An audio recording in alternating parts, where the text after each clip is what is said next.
Good afternoon. My name is Pastor Tom at United Church of Sandwich. With us, Sarah and Gwen, church leaders here, wanted to share some information about our in-person worship as we start back up. Now, we are going to have our first in-person worship service at 10 a.m.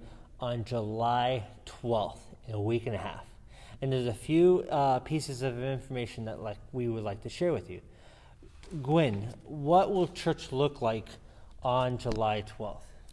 Well, worship will be outdoors and also a drive-in. What do you mean by drive-in? Well, drive-in, you come and stay in your own vehicle, and the worship service will be through your radio. And there are no precautions that you need to take if you stay in your vehicle. So you can come to church, stay right in your car, and be a part of church right there. That's correct. And what about the outdoor worship aspect? What would that be if you want to be outdoors instead of in your car? We would ask you to bring your own lawn chair, and we are fortunate to have a very shady area near the church, so we will section off areas there and ask that family units stay within their little circle so that we're able to keep our social distancing. Now, we're indoors, and so we're wearing masks. Do we need to wear masks if we're outside at worship?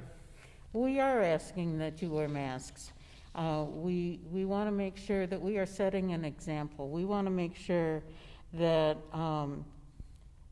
that we're caring for others, and this is one way of doing that. And what I'd like to share is we actually, as we were studying this, found inspiration with the Apostle Paul. Paul says in 1 Corinthians 10:33, "For I am seeking not my own good, but the good of many, so that they may be saved." And so our hope is by wearing masks, we set an example and are showing others in this community that we care and that we are here for them. And so I appreciate that we will be. Gwen, what are some changes happening in worship as we have a worship service together? Well, first of all, we won't be having visual or Bibles, hymn books. We need to stop the spread of this germ. And you can download the bulletin on your phone, or we will have some disposable paper sheets with the service on it.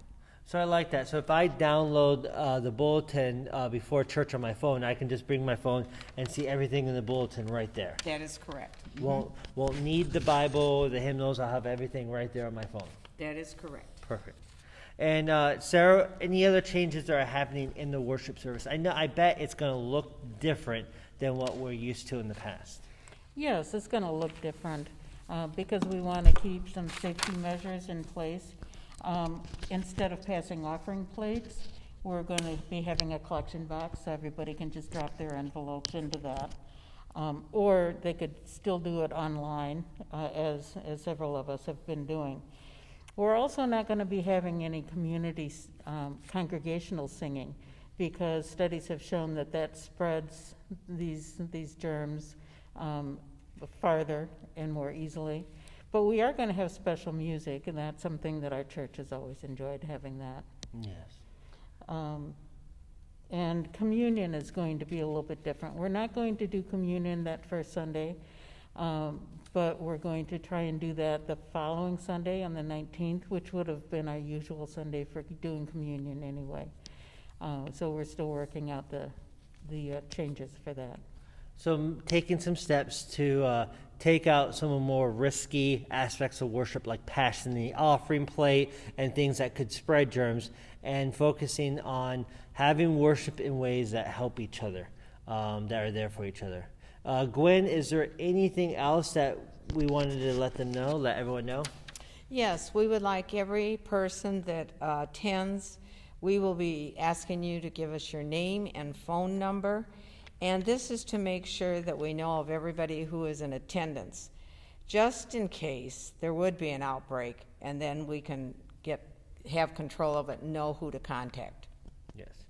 And I also want to share that if you are unable to, not comfortable yet coming to in-person worship, our online worship service, the structure may change and adapt a little bit, but we will continue online worship in perpetuity through our Facebook, website, and YouTube pages.